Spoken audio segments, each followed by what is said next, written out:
Star మా ఛానల్లో ప్రసారమవుతున్న serial ఇల్లు ఇల్లాలు పిల్లలు. ఇక ఈ సీరియల్ స్టార్ట్ అయినప్పటి నుంచి మంచి ఇంట్రెస్టింగ్ కథాంశంతో దూసుకెళ్తుంది.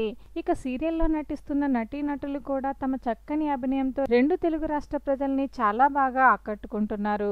అయితే ఈ సీరియల్లో రామరాజు పాత్రలో నటిస్తున్నాడు నటుడు ప్రభాకర్. అయితే ఈ సీరియల్లో అతనికి 5గురు పిల్లలు. ఇక అందులో 3 అబ్బాయిలు కాగా 2కి పెళ్లి జరిగినట్లుగా మనం చూసేశాం.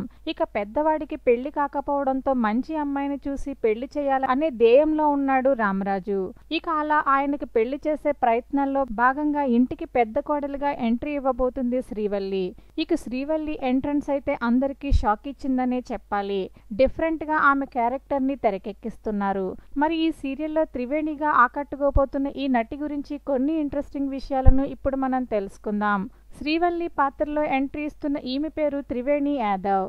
ఈమె గురించి ప్రత్యేకమైన పరిచయం అవసరం లేదు. నటన మీద ఉన్న ఇంట్రెస్ట్ తో బుల్లితెరపైకి ముత్యాల ముగ్గు సీరియల్ ద్వారా ఎంట్రీ ఇచ్చింది. ఇక ఆమె పర్సనల్ లైఫ్ విషయానికి వస్తే ఆమె గుంటూరులో పుట్టి పెరిగారు.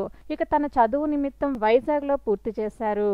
అయితే నటన మీద ఉన్న ఇంట్రెస్ట్ తో బుల్లితెరపైకి ఎంట్రీ ఇచ్చిన ఆమె ఆ తర్వాత సుందరి సీరియల్లో నల్ల అమ్మాయిగా నటించి ఎంతో మంది అభిమానాన్ని సొంతం చేసుకున్నారు. ఇక అంతేకాదు ఆమె సినిమాల్లో కూడా నటించారు. Saptagiri, LLB, crack, KCR biopic, అలాగే మిడిల్ క్లాస్ మెమరీస్ వంటి సినిమాల్లో కూడా ఆమె నటించారు. ఇక అంతేకాకుండా జబర్దస్త్ అలాగే ఢీ షోలలో కూడా కొన్నిసార్లు కనిపించారు. అయితే ప్రస్తుతం ఆమె డిఫరెంట్ రోల్లో ఇల్లు ఇల్లాలు పిల్లలు సీరియల్లోనికి ఎంట్రీ ఇవ్వబోతుంది. ఇక ఈ సీరియల్లో శ్రీవల్లిగా ఏ విధంగా ఆకట్టుకుంటుందో చూడాలి. మరి సుందరి పాత్రలో నటించిన ఈమె శ్రీవల్లి పాత్రలో ఎంట్రీ ఇవ్వడంపై మీ అభిప్రాయాలను కామెంట్ చేయండి. వీడియో నచ్చినట్లయితే లైక్ చేయండి. ఛానల్ని సబ్స్క్రైబ్ చేసుకోవడం మర్చిపోకండి.